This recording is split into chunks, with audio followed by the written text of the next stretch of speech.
Hi everybody, this is Nick, one of the speech pathologists at the Educare Center. I hope you're all doing well, and I wanted to talk to you today a little bit about helping your child to understand directional terms or really spatial concepts. Things like in, on, under, next to, behind, all this kind of stuff.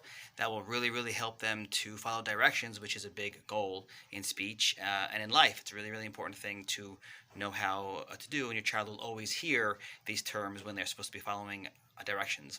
In school, the teacher might say, put your, books in your bag. At home, there's maybe, if you're helping to set the table, put the spoon next to the plate. Getting dressed, put your shoes on your feet. So they're always hearing these terms, and they're always having to use these terms. So it's important that they get them. So I think the best place to start is with the simpler ones. I'm going to start today with in and on. Things like under and next to and behind, a little more challenging, a little more difficult. So I wouldn't go there yet. I would begin with the simpler ones and then move your way up. So I would really pick one, maybe during a playtime. Let's say in, because you're really going to wind up doing two, because really the best way to do this is to do the word, which would be in, and the opposite, so out of. So you're really going to get the two concepts, because think about it, they kind of go together organically. Put something in something and then you take it out, usually. So in and out really would be the first one.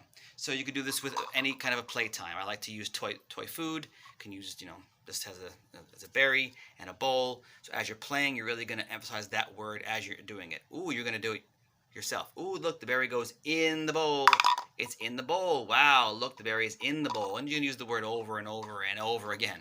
Now, the child might take the berry out, and that's fine. As you're playing, you won't really discuss that yet. But every time something goes in, you're just going to say the word many times. For example, you could use toy cars and people. Girl and car. Ooh, the girl's going to go in the car. She's going in. You're really going to show them and tell them. Maybe you put their hand on top and put her in and say the word over and over again. In. Doing a bubbles. Right now it's in. You might say, first we got to put the stick in. I'm going in. Watch me go in. It's in. And you leave it there and you discuss the word in. Okay.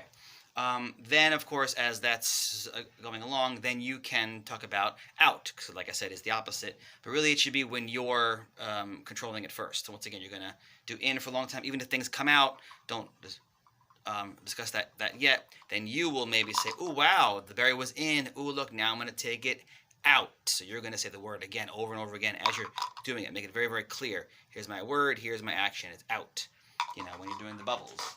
In and then later on, just out, blow the bubbles, put it back in. Don't say in yet because we've kind of covered in. So we're really gonna just kind of focus on in for a while and then out, but maybe in the same day, in the same playtime. Same thing with on. Again, toy food is really fun. Using plates and maybe like toy pizza. Ooh, pizza, like I'm gonna put it on the plate. It's gonna go on the plate. On. Wow, my pizza is on the plate.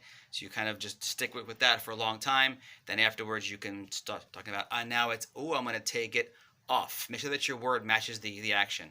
Now it's off. The pizza is off the plate. Same thing with toys. This is a boy in a bed. Look, he's gonna go on his bed. He's going on his bed. Stay with that for a while. Later on, you do it. I'm going to take it. Oh, now he's off. I take him off. So you're really controlling this for a long time.